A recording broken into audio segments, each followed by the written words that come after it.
저는 서지현이고 올해로 30살이 되었습니다. 부산에서 중학교 1학년 아들 민우와 함께 살고 있습니다. 민우는 조용하지만 매우 똑똑한 아이로 그의 미래에 대한 열정적인 이야기를 들을 때마다 자랑스러운 마음이 듭니다. 매일 아침 두 사람의 아침을 준비하며 시작되는 하루는 빠르게 흘러갑니다. 민우를 학교에 보낸 후 저는 어린이 발달센터에서 일하며 시간을 보냅니다. 가끔은 제 선택이 옳았는지 궁금할 때도 있지만 민우가 웃으면서 저를 껴안을 때면 지금까지 걸어온 모든 길이 가치 있다고 느낍니다. 부산, 제가 태어나고 자란 이 도시는 제 삶의 중요한 순간들을 담고 있는 곳입니다. 광안대교의 야경, 해안가를 따라 이어진 산책로, 그리고 끊임없이 들려오는 파도 소리는 저의 일상에서 없어서는 안 될 배경이 되었습니다. 주말이면 민우와 해변가를 산책하며 꿈 이야기를 나누곤 합니다. 모래 위에 앉아 서로의 이야기를 듣는 그 순간이 저희 모자의 소중한 시간이죠. 돌이켜보면 혼자 아이를 키운다는 것은 결코 쉬운 일이 아니었습니다. 힘든 날도 많았고 홀로 눈물을 흘린 밤도 있었습니다. 그러나 민우가 저를 껴안으며 엄마가 세상에서 제일 멋져요 라고 말할 때면 모든 어려움이 눈 녹듯 사라졌습니다. 처음 엄마가 되었던 날, 저는 21살에 불과했습니다. 대학생이던 저는 낮에는 강의를 듣고 저녁에는 카페에서 아르바이트를 하며 학비를 마련해야 했습니다. 그 카페는 제가 성인으로서 첫 발걸음을 내딛는 중요한 장소였습니다. 제가 21살이었던 그때 저는 꿈 많고 열정 가득한 대학생이었습니다. 아동교육을 전공하며 언젠가는 어려운 아이들을 위한 교육센터를 열겠다는 목표를 가지고 있었습니다. 그러나 현실은 녹록지 않았습니다. 제 가족은 경제적으로 풍족하지 않았고 부모님은 부산의 항구에서 노동자로 일하셨습니다. 대학 등록금을 마련하기 위해 저는 대학 근처 작은 카페에서 아르바이트를 시작했습니다. 그 카페는 한적한 골목 끝에 자리 잡고 있었고 아침마다 직장인들이 테이크아웃 커피를 사기 위해 줄을 서곤 했습니다. 오후와 저녁이 되면 대학생들과 친구들의 만남 장소로 변했습니다. 테이블을 치우고 커피를 만드는 일이 반복되는 단순한 업무 같았지만 제게는 많은 것을 배우게 해준 소중한 공간이었습니다. 제가 그곳에서 일했던 어느 봄날이 기억납니다. 부산의 봄은 차가운 겨울바람이 가시고도 아직 완전히 따뜻하지는 않은 시기였습니다. 그날 창문을 통해 들어오는 부드러운 햇살이 카페 안을 가득 채우며 특별한 분위기를 만들어냈습니다. 저는 커피 주문을 처리하며 바쁜 하루를 보내고 있었지만 순간적으로 봄은 참 아름답구나라는 생각이 들었습니다. 당시 저는 제 미래에 대해 깊이 고민하고 있었습니다. 학업을 마친 후 안정된 직업을 찾고 평범하지만 행복한 삶을 살 수 있을까? 아니면 제가 예측하지 못한 어떤 일이 제 앞에 기다리고 있을까 궁금했습니다. 그때는 몰랐습니다. 그 작은 카페에서의 시간이 제 인생의 새로운 장을 열어줄 것이라는 사실을요. 어느 평범한 봄날 오후, 제가 카페에서 일할 때였습니다. 손님으로 분주한 시간대였지만 항상 같은 자리를 고수하며 조용히 앉아있는 한 남자가 눈에 들어왔습니다. 그는 제가 일하는 카페의 단골 손님이었고 매주 몇 번씩 나타나 노트북을 펼쳐놓고 작업에 몰두하곤 했습니다. 그가 바로 강승호 씨였습니다. 강승호 씨는 저보다 4살이 많았고 말수가 적었지만 말할 때마다 따뜻함이 느껴지는 사람이었습니다.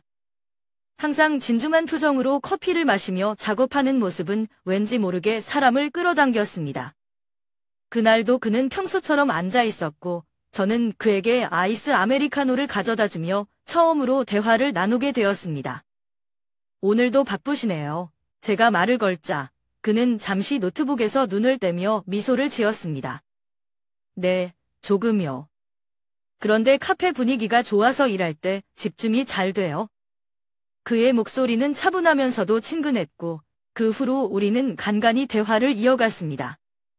몇 주가 지나면서 저와 승호 씨는 서로에 대해 조금씩 알아가기 시작했습니다. 그는 서울에 있는 작은 건설회사에서 막 일을 시작한 신입사원이었지만 고향이 부산이라 주말마다 부모님을 뵈러 내려오곤 한다고 했습니다. 그런 그가 카페에서 작업을 하게 된 이유는 조용한 분위기와 익숙한 환경 때문이라고 했습니다. 그와 나눈 대화는 처음에는 일상적인 것이었습니다. 커피 취향, 좋아하는 계절, 그리고 그가 작업 중인 프로젝트에 대한 이야기 등 가벼운 대화를 주고받으며 조금씩 가까워졌습니다. 그러던 어느 날 그가 내게 물었습니다. 여기서 일하는 건 공부 때문인가요? 저는 고개를 끄덕이며 말했습니다. 네, 학비를 벌어야 해서요. 저는 교육학 전공이에요. 언젠가 아이들을 위한 작은 교육센터를 열고 싶어요. 그는 고개를 끄덕이며 좋은 꿈이네요. 응원할게요. 라고 말했습니다. 그의 따뜻한 말 한마디가 어쩐지 큰 힘이 되었습니다. 스모 씨는 다시 서울로 올라가기 전 저에게 카카오톡 아이디를 건네며 말했습니다. 부산에 내려오게 되면 연락할게요. 혹시 괜찮으면 커피라도 한 잔 더 같이 마셔요. 그때부터 우리는 카카오톡으로 서로의 안부를 묻고 가끔 대화를 나누는 사이가 되었습니다. 단순한 문자 메시지였지만 그와의 대화는 저에게 작은 행복을 가져다 주곤 했습니다. 몇 달 동안 우리는 메시지를 주고받으며 점점 더 많은 이야기를 나눴습니다. 그의 일상, 제 공부, 그리고 부산과 서울의 차이에 대해 웃으며 얘기하기도 했습니다. 그렇게 서로를 조금 더 알아가며 우리는 마음속에서 서로에게 특별한 존재로 자리 잡기 시작했습니다. 어느 날 스모 씨가 부산에 내려온다는 연락을 받았습니다. 이번 주말에 부산에 내려가는데 시간 괜찮으면 같이 저녁 먹어요. 라고 말했습니다. 저도 모르게 설레는 마음으로 약속을 잡았고 그 주말 우리는 광안리 해변 근처의 작은 식당에서 첫 데이트를 했습니다. 그날 우리는 저녁 식사를 마친 후 광안리 해변을 따라 걸으며 이야기를 나눴습니다. 밤이 되자 광안대교에 불이 켜졌고 바다 위로 반짝이는 빛이 우리의 걸음을 따라오는 듯 했습니다. 여기 정말 아름다워요. 제가 말하자 그는 살짝 웃으며 대답했습니다. 맞아요. 근데 더 아름다운 건 이 순간인 것 같아요. 그 말에 제 가슴이 뛰었습니다. 그날 이후 우리는 공식적으로 연인이 되었습니다. 스모 씨와의 추억은 제 인생에서 가장 아름다운 순간 중 하나였습니다. 그의 따뜻한 배려와 진솔한 대화는 제가 힘든 하루를 마치고 위로를 받을 수 있는 안식처 같았습니다. 부산과 서울의 거리를 넘어서 서로를 생각하며 보냈던 시간들은 여전히 제 마음속에 깊이 새겨져 있습니다. 광안리 해변을 따라 걷거나 작은 카페에서 따뜻한 커피를 마시며 나눈 이야기들은 제게 여전히 가장 소중한 기억으로 남아 있습니다. 하지만 그 아름다운 뒤에는 예상치 못한 도전과 시련들이 기다리고 있었습니다. 스모 씨와 함께 했던 시간이 쌓이면서 우리의 관계는 점점 더 깊어졌습니다. 서로에 대한 신뢰와 애정은 단단해졌고 미래에 대한 희망도 함께 그려나갔습니다. 하지만 예상치 못했던 소식이 우리의 일상을 흔들었습니다. 어느 날 몸 상태가 이상하다는 느낌을 받아 병원을 찾았고 결과는 임신이라는 한마디로 정리되었습니다. 제가 그 소식을 알게 되었을 때 머릿속이 새하얘졌습니다. 기쁨과 걱정이 뒤섞인 복잡한 감정이 저를 휘감았고 당장 스모 씨에게 말해야겠다고 생각했습니다. 그날 저녁 광안리 해변 근처 카페에서 스모 씨를 만났습니다. 떨리는 목소리로 말을 꺼냈습니다. 스모 씨, 저 할 말이 있어요. 그는 무슨 일이냐는 표정으로 저를 바라봤고 저는 용기를 내어 말했습니다. 저 임신했어요. 그 순간 그의 얼굴에 나타난 놀라움과 당혹감을 숨길 수 없었습니다. 하지만 그는 곧 미소를 지으며 저를 껴안았습니다. 지현아, 걱정하지 마. 우리가 함께라면 무엇이든 이겨낼 수 있어. 내가 책임질게. 그의 따뜻한 말과 행동에도 불구하고 저는 그의 눈빛에서 미묘한 불안을 느낄 수 있었습니다. 준비되지 않은 현실이 그를 압박하고 있다는 것을 알 수 있었지만 저도 어찌할 바를 몰랐습니다. 임신 소식은 우리 두 사람만의 문제가 아니었습니다. 양가 부모님께 말씀드리자 모두가 결혼을 서둘러야 한다고 주장했습니다. 저희는 한 달 내로 결혼식을 올리기로 했고 모든 것이 빠르게 진행되었습니다. 결혼 준비는 정신없이 흘러갔고 저는 혼란스러움 속에서도 새로운 삶에 대한 기대감을 품으려 애썼습니다. 결혼식은 부산의 작은 레스토랑에서 소박하게 치러졌습니다. 결혼식 날, 저는 대여한 하얀 드레스를 입고 있었습니다. 드레스는 제게 조금 컸지만 거울 앞에서 스스로를 바라보며 괜찮아, 오늘부터 새로운 시작이야 라고 마음을 다잡았습니다. 결혼식장에는 가까운 가족과 몇몇 친구들만 초대되었습니다. 식장은 작지만 아늑했고 스모 씨는 정장을 입고 저를 기다리고 있었습니다. 그를 바라보며 복잡한 감정이 밀려왔습니다. 설렘과 두려움이 뒤섞인 그 순간, 저는 결혼이라는 새로운 단계에 들어섰다는 것을 실감했습니다. 결혼식 후, 우리는 스모 씨 부모님 댁에서 함께 살게 되었습니다. 그곳은 오래된 아파트였고, 어머니께서 오랫동안 관리해온 집이라 곳곳에서 생활의 흔적이 느껴졌습니다. 저는 새로운 환경에 적응하려고 노력했지만, 그리 쉬운 일이 아니었습니다. 그날 밤, 스모 씨와 함께 작은 방에 앉아 이야기를 나누었습니다. 그는 제 손을 잡고 말했습니다. 지현아, 내가 부족하더라도 너와 우리 아이를 위해 최선을 다할게. 저는 그의 말을 믿고 싶었지만 마음 한편에는 막연한 두려움이 남아 있었습니다. 우리는 준비되지 않은 상태로 새로운 삶을 시작했지만 서로를 믿으며 나아가기로 했습니다. 그날 이후 저희의 일상은 결혼 전과는 많이 달라졌습니다. 제가 겪는 신체적 변화는 물론 주변 사람들의 시선과 기대도 저를 압박했습니다. 하지만 가장 큰 변화는 저희 관계 속에서의 미묘한 거리감이었습니다. 스모 씨는 여전히 저를 아끼고 돌봐주었지만 때로는 깊은 고민에 빠진 듯한 모습을 보이기도 했습니다. 저는 스스로에게 이렇게 말했습니다. 모든 시작은 어려운 법이야. 하지만 우리가 함께라면 분명 이겨낼 수 있을 거야. 그렇게 우리는 예상치 못한 상황 속에서도 서로의 손을 잡고 첫 발걸음을 내딛었습니다. 이 결혼이 어떤 결과를 가져오든 저는 앞으로의 날들의 희망을 품고 싶었습니다. 하지만 삶은 언제나 예측 불가능한 것이었습니다. 이 결혼이 저희에게 어떤 여정을 가져다 줄지는 아무도 알 수 없었습니다. 결혼 후 우리는 해운대의 오래된 아파트에서 시어머니 김순자 여사와 함께 살기 시작했습니다. 아파트는 세월의 흔적이 고스란히 남아있는 곳으로 집안 곳곳에서 오래된 가구와 생활의 흔적이 느껴졌습니다. 처음엔 낯선 환경이었지만 가족과 함께한다는 생각에 적응하려 노력했습니다. 그러나 시어머니와의 생활은 결코 쉽지 않았습니다. 김순자 여사는 전통적인 사고방식을 가진 분으로 가정의 모든 일은 며느리가 책임져야 한다는 신념을 가지고 있었습니다. 지현아, 가정의 화목은 여자의 손끝에서 나온다라는 그녀의 말은 마치 교훈처럼 매일 제 귓가에 울렸습니다. 처음에는 그녀의 말씀을 받아들이려 애썼습니다. 새로운 가족 안에서 제 역할을 다하고 싶었기 때문입니다. 하지만 시간이 지나면서 그녀의 기대는 점점 제게 부담이 되기 시작했습니다. 민우를 돌보는 것도 벅찬데 집안일까지 모두 맡으니 제 하루는 쉴 틈 없이 돌아갔습니다. 아침 일찍 일어나 밥을 짓고 집안을 정리한 뒤에는 시어머니와 남편을 위해 저녁 준비를 해야 했습니다. 민우가 밤에 잠들면 비로소 제게 시간이 주어졌지만 이미 지칠 대로 지친 상태였습니다. 처음엔 스모 씨가 제 상황을 이해하려 노력했습니다. 그는 퇴근길에 떡볶이나 어묵을 사와 제게 건네며 오늘도 수고 많았어 라고 말하곤 했습니다. 그 순간만큼은 위로를 받는 기분이었고 그의 작은 배려가 큰 힘이 되었습니다.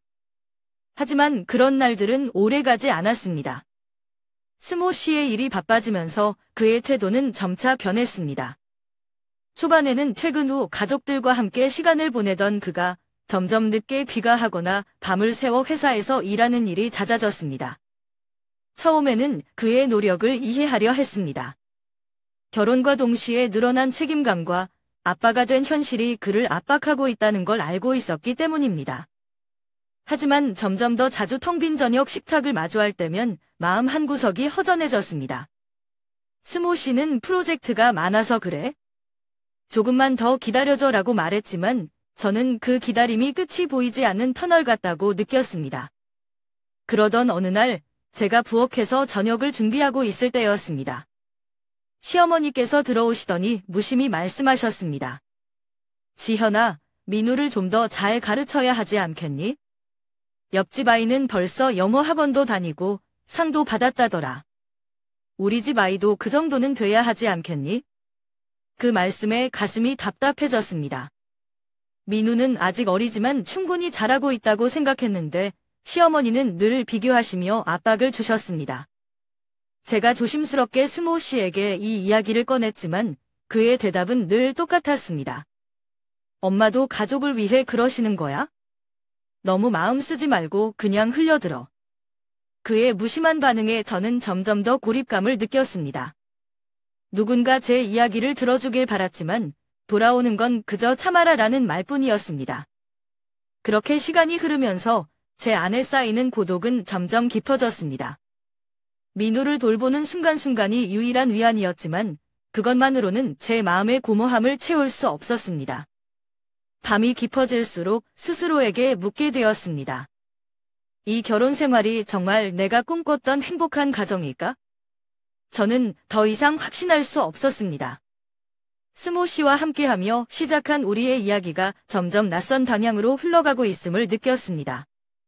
하지만 여전히 그의 말처럼 조금만 더 기다리면 괜찮아질 거야라는 희망을 놓을 수 없었습니다.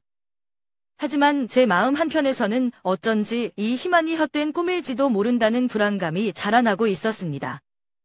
어느 날 민우의 건강검진 일정을 확인하기 위해 스모 씨의 휴대전화를 보게 되었습니다. 평소에는 그의 휴대전화에 손을 대는 일이 거의 없었지만 그날은 이유였습니다. 일정을 찾던 중 한 통의 메시지가 제 시선을 사로잡았습니다. 보낸 사람은 이름이 저장되지 않은 번호였고 메시지 내용은 다음과 같았습니다. 저녁 잘 먹었어요. 다음에는 좀 더 오래 함께할 수 있길 바래요. 순간 제 머릿속이 하얘졌습니다. 손끝까지 얼어붙는 기분이 들었고 심장이 쿵쿵 뛰기 시작했습니다. 이 메시지가 무엇을 의미하는지 명확히 알 수는 없었지만 그 내용만으로도 충분히 충격적이었습니다. 처음에는 모든 것을 잘못 이해했을 수도 있다고 스스로를 설득하려 했습니다. 아마 회사 동료끼리의 단순한 감사 인사일 거야. 별일 아닐 거야. 하지만 메시지의 뉘앙스는 너무나도 개인적이고 친밀했습니다. 그날 밤 저는 잠들 수 없었습니다. 스모 씨는 여느 때처럼 피곤한 얼굴로 집에 들어와 저녁을 먹고 곧바로 방으로 들어갔습니다.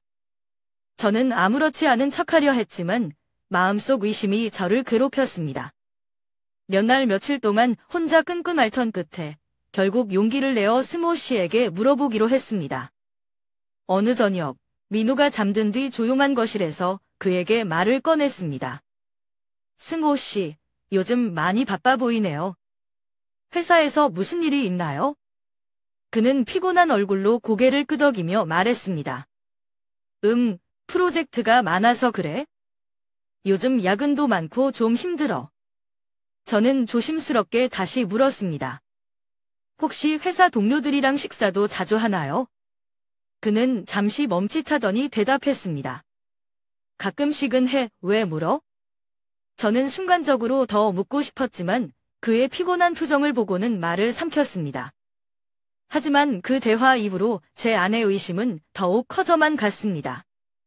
며칠 후 저는 다시 한번 그의 휴대전화를 보게 되었습니다. 이번에는 더욱 조심스럽게 확인했습니다. 예상대로 같은 번호로부터 온 또 다른 메시지가 있었습니다. 이번 주말에도 시간 괜찮으세요? 같이 저녁 먹고 싶어요.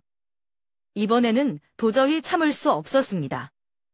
마음속에서 의심이 폭발하듯 터져나왔고 저는 그를 추궁하기로 결심했습니다. 그날 저녁 저는 그의 휴대전화를 들고 그에게 직접 물었습니다. 이 메시지는 뭐야? 이 사람 누구야? 그는 순간 놀란 표정을 지으며 휴대전화를 가져가더니 메시지를 확인했습니다. 그리고는 태연하게 대답했습니다. 아, 그냥 회사 동료야. 특별한 거 아니야. 하지만 그의 반응은 제 의심을 전혀 해소하지 못했습니다. 오히려 더 깊은 불안을 안겨주었습니다. 저는 더 이상 침묵할 수 없었습니다. 그럼 왜 이런 메시지를 주고받아? 저녁 먹었다는 얘기, 다음에는 더 오래 보자는 얘기. 이게 단순한 동료 사이의 대화라고? 그는 한숨을 내쉬며 말했습니다. 지현아, 정말 아무것도 아니야. 그냥 회사 일 때문에 만난 거야? 괜히 걱정하지 마. 그의 말은 더 이상 제게 신뢰를 주지 못했습니다. 그의 말을 믿고 싶었지만 제 마음속에서는 이미 의심이 자리를 잡고 있었습니다. 그날 이후 저희의 관계는 서서히 균열이 가기 시작했습니다. 저는 더 이상 그의 말과 행동을 믿을 수 없었고 그는 그런 저를 피하려는 듯 보였습니다. 함께 있는 시간이 점점 줄어들었고 대화도 예전처럼 자연스럽지 않았습니다. 하지만 저는 아직 모든 걸 확신할 수 없었습니다. 그 의심이 단순히 제 과도한 걱정 때문인지 아니면 정말로 무언가 숨겨진 진실이 있는 것인지 알 수 없었기 때문입니다. 저는 스스로에게 계속 질문했습니다. 내가 너무 민감한 걸까? 아니면 정말 무언가 잘못된 걸까? 그날 저는 더 이상 의심 속에서 혼자 끙끙 앓을 수 없다는 결론을 내렸습니다. 민우를 시어머니에게 맡기고 스모 씨의 움직임을 알아보기로 결심했습니다. 그의 행동을 확인해야만 저를 괴롭히는 이 의심을 끝낼 수 있을 것 같았습니다. 토요일 아침, 스모 씨는 평소처럼 옷을 단정히 차려입고 집을 나섰습니다. 회사에 급한 일이 있어서 잠깐 다녀올게. 그는 짧게 말하며 문을 닫았습니다. 저는 뒤따라 그의 차를 몰래 따라갔습니다. 그가 도착한 곳은 해운대의 한 조용한 카페였습니다. 주말이라 사람이 많지 않았고 창문 밖으로 그의 모습이 뚜렷이 보였습니다. 그리고 그의 맞은편에는 한 여자가 앉아 있었습니다. 휴대전화에 남아있던 메시지의 주인, 바로 그 여자였습니다. 저는 차 안에서 그들의 대화를 지켜보았습니다. 두 사람은 서로를 보며 웃고 있었고 대화는 꽤 편안해 보였습니다. 커피잔을 들며 서로 농담을 주고받는 모습은 단순한 동료 관계로 보이지 않았습니다. 몇 분을 지켜보다 더 이상 참을 수 없었습니다. 제 가슴속에서 무언가 터져나오는 느낌이 들었고 차 문을 열고 카페로 들어갔습니다. 두 사람이 있는 테이블로 다가가며 저는 떨리는 목소리로 말했습니다. 스모 씨, 여기서 뭐 하는 거야? 이 사람이 당신이 말한 그 평범한 동료인가요? 그 순간 그들은 깜짝 놀란 표정으로 저를 바라보았습니다. 스모 씨는 얼어붙은 듯 잠시 말이 없었고 그 여자 역시 당황한 표정으로 저를 쳐다보았습니다. 스모 씨는 결국 입을 열었습니다. 지현아, 이건 오해야. 그냥 회사 일 얘기하러 만난 거야? 하지만 그의 말은 저에게 전혀 설득력을 주지 못했습니다.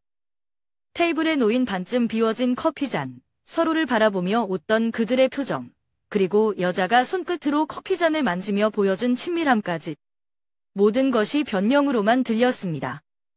오해라고. 그럼 왜 숨겼어? 왜 나한테 아무 말도 안 했어?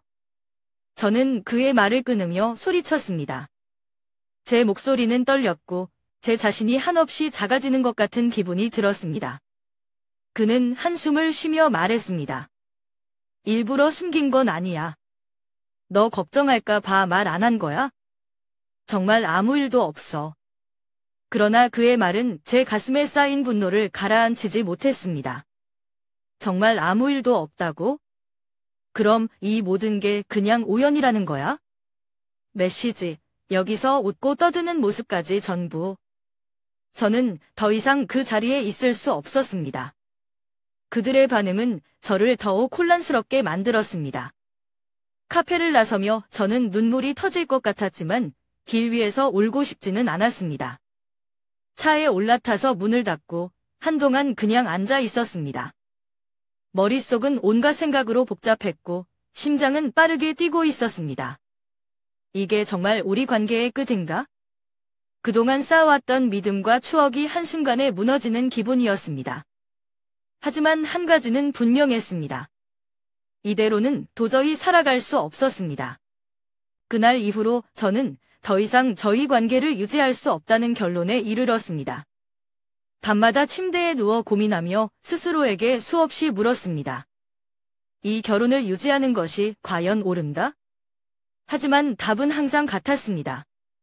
사랑과 신뢰가 무너진 결혼 생활은 더 이상 유지될 수 없었습니다. 스모 씨와 마지막으로 대화를 나누던 날, 저는 담담하게 그에게 말했습니다. 스모 씨, 이건 나를 위한 결정이 아니라 우리 모두를 위한 결정이에요. 믿음이 없는 결혼은 더 이상 의미가 없어요. 나는 더 이상 이렇게 살 수 없어요. 그는 잠시 침묵하더니 고개를 떨구었습니다. 지현아, 내가 잘못했어. 한 번만 더 기회를 줘. 그의 말은 진심처럼 들렸지만 이미 너무 늦은 상태였습니다. 저는 더 이상 그의 말을 믿을 수 없었습니다. 이혼을 결심하자 가장 큰 벽은 양가 부모님들의 반대였습니다. 저희 부모님은 물론 시어머니도 결혼을 유지해야 한다고 강하게 주장하셨습니다. 지현아, 아이를 생각해봐. 민우를 위해서라도 참고 살아야 하지 않겠니? 시어머니의 말은 저를 더욱 혼란스럽게 만들었습니다. 하지만 저는 민우를 위해서라도 올바른 결정을 내려야 한다고 생각했습니다. 아이가 어른들의 갈등 속에서 자라나는 것은 결코 좋은 환경이 아니었기 때문입니다. 부모님께도 말씀드렸을 때 아버지는 한숨을 쉬며 말했습니다. 지현아, 결혼은 그런 게 아니야. 살다 보면 힘든 순간도 있고 서로 양보하며 맞춰가는 거야. 하지만 저는 이미 충분히 양보하고 참아왔다는 것을 알고 있었습니다. 이혼이 확정되던 날, 저는 법원에서 나오며 복잡한 감정을 느꼈습니다. 한편으로는 해방감을 느꼈지만 다른 한편으로는 상실감이 밀려왔습니다. 결혼 생활이 끝났다는 사실은 단순히 한 사람과의 이별이 아니라 제가 꿈꿨던 미래와의 작별이기도 했습니다. 민우와 함께 새롭게 시작하기 위해 저는 작은 아파트를 빌렸습니다. 학교 근처에 있는 방 2칸짜리 아파트로 크진 않았지만 우리 모자에게는 충분한 공간이었습니다. 첫날 밤, 민우와 함께 새로운 집에서 밥을 먹으며 저는 속으로 다짐했습니다. 이제부터는 민우와 내가 함께 만들어가는 새로운 삶이야. 힘들더라도 우리가 해낼 수 있을 거야. 이혼 후, 저는 완전히 새로운 시작을 해야 했습니다. 아무런 기반도 없이 모든 것을 처음부터 시작해야 한다는 것은 두려운 일이었습니다. 하지만 민우를 위해서라면 무엇이든 할 수 있다고 마음을 다잡았습니다. 많은 곳에 이력서를 냈지만 아이를 돌보며 할 수 있는 직장을 찾는 것은 쉽지 않았습니다. 그러다 마침내 한 어린이 발달센터에서 일자리를 구할 수 있었습니다. 비록 월급은 많지 않았지만 아이들과 함께 시간을 보내는 일은 제게 큰 위로가 되었습니다. 새로운 일은 육체적으로나 정신적으로나 쉽지 않았습니다. 아이들의 교육과 놀이를 도우며 하루 종일 뛰어다녀야 했고 퇴근 후에는 민우를 돌보는 시간이 기다리고 있었습니다. 아침 일찍 일어나 민우의 아침밥을 준비하고 그를 학교에 데려다 준 뒤 출근하는 것이 저의 일상이 되었습니다. 직장에서 지친 몸으로 돌아와도 민우와의 시간을 소중히 여기려 애썼습니다. 함께 저녁을 먹으며 하루를 돌아보고 그의 숙제를 도와주며 웃는 시간은 저에게 가장 큰 행복이었습니다. 그러던 어느 날 예상치 못한 편지가 도착했습니다. 보내는 이는 다름 아닌 시어머니 김순자 여사였습니다. 편지에는 이렇게 적혀 있었습니다. 지현아, 시간이 많이 흘렀네. 민우를 한 번만 만나볼 수 있을까? 그 아이가 잘 지내는지 정말 궁금하구나. 편지를 읽으며 복잡한 감정이 밀려왔습니다. 시어머니와 함께했던 시간은 결코 쉽지 않았습니다. 그 시절의 고된 기억들이 떠오르며 그녀의 요청을 받아들여야 할지 망설였습니다. 하지만 민우에게 할머니를 만날 기회를 주는 것이 옳다고 생각했습니다. 저는 시어머니의 요청을 받아들이기로 했습니다. 그러나 단 하나의 조건을 내걸었습니다. 민우를 만나시는 건 좋습니다. 하지만 저희의 새로운 삶을 존중해 주셔야 해요. 저희가 가진 경계를 넘어서는 일은 없었으면 합니다. 시어머니는 조용히 제 조건을 받아들였습니다. 그리고 며칠 후 민우와 함께 약속 장소로 나갔습니다. 카페에서 시어머니를 만난 민우는 처음에는 조금 어색해했지만 할머니의 따뜻한 미소에 곧 마음을 열었습니다. 시어머니는 민우에게 과일과 책을 선물로 주며 조심스럽게 말을 걸었습니다. 민우야, 잘 지냈니? 공부는 재미있니? 민우는 활짝 웃으며 대답했습니다. 네, 할머니. 요즘 학교에서 과학이 제일 재미있어요. 그들의 대화를 지켜보며 저는 안도감을 느꼈습니다. 비록 과거에는 어려움이 많았지만 지금의 이 만남은 긍정적인 시작처럼 보였습니다. 그날 이후 시어머니는 가끔 민우를 만나러 오셨습니다. 우리는 서로의 경계를 존중하며 새로운 관계를 만들어갔습니다. 그녀도, 저도, 민우도 모두 변화의 과정 속에 있었습니다. 저는 비로소 깨달았습니다. 과거의 상처를 완전히 지우는 것은 불가능하지만 새로운 경계를 세우고 서로를 존중한다면 더 나은 관계를 만들어갈 수 있다는 것을요. 민우를 중심으로 한 우리의 새로운 삶은 그렇게 조금씩 자리를 잡아갔습니다. 힘든 시간이었지만 그 모든 것이 우리를 더 강하게 만들고 있음을 느꼈습니다. 시간은 흘러 어느덧 5년이 지났습니다. 민우는 이제 초등학교 고학년이 되었고 저는 여전히 어린이 발달센터에서 일을 하고 있었습니다. 그날도 평소와 다를 것 없는 하루였습니다. 아이들이 놀이 시간을 보내는 모습을 지켜보던 중 낯익은 얼굴이 문을 통해 들어오는 것을 보았습니다. 그는 바로 승호 씨였습니다. 5년 전에 그 활기찬 모습은 온데간데없고 수척하고 피곤해 보였습니다. 그는 한참 동안 민우를 바라보더니 조심스럽게 제게 다가왔습니다. 지현아, 그는 낮은 목소리로 말을 꺼냈습니다. 오랜만이야. 너와 민우에게 이런 식으로 나타나서 미안해. 하지만 정말 한 번은 너에게 말을 전하고 싶었어. 저는 그를 바라보며 고개를 끄덕였습니다. 그의 눈에는 복잡한 감정이 서려 있었습니다. 후회, 죄책감, 그리고 약간의 안도감이 뒤섞인 듯 보였습니다. 그는 민우가 친구들과 웃으며 노는 모습을 바라보며 말을 이어갔습니다. 민우가 저렇게 잘 자라줘서 고마워. 내가 부족한 아빠였는데 너는 정말 훌륭한 엄마였어. 그의 목소리는 떨렸지만 진심이 묻어났습니다. 스모 씨와의 대화는 짧았지만 그 순간만큼은 우리가 과거를 정리할 기회를 가진 듯 했습니다. 그는 자신의 실수와 부족함을 인정하며 사과했고 저는 더 이상 그를 원망하지 않는다는 사실을 깨달았습니다. 스모 씨, 나도 과거에는 많이 힘들었지만 이 선택이 우리 모두를 위해 옳았다고 생각해요. 민우가 이렇게 잘하는 걸 보면 모든 게 다 의미가 있다고 느껴요. 제 말에 그는 작게 미소 지으며 고개를 끄덕였습니다. 그와의 재회는 저에게도 많은 생각을 남겼습니다. 그때의 선택이 쉽지는 않았지만 저는 그로 인해 더 강해졌고 어머니로서 한 사람으로서 성장할 수 있었습니다. 민우와 함께 걸어온 길은 결코 쉬운 여정이 아니었지만 그 모든 어려움이 오늘의 우리를 만들어 주었다고 믿습니다. 민우는 이제 제가 가장 자랑스러워하는 존재입니다. 그가 저를 껴안으며 엄마가 세상에서 제일 좋아요 라고 말할 때마다 저는 세상 모든 것을 얻은 기분이 듭니다.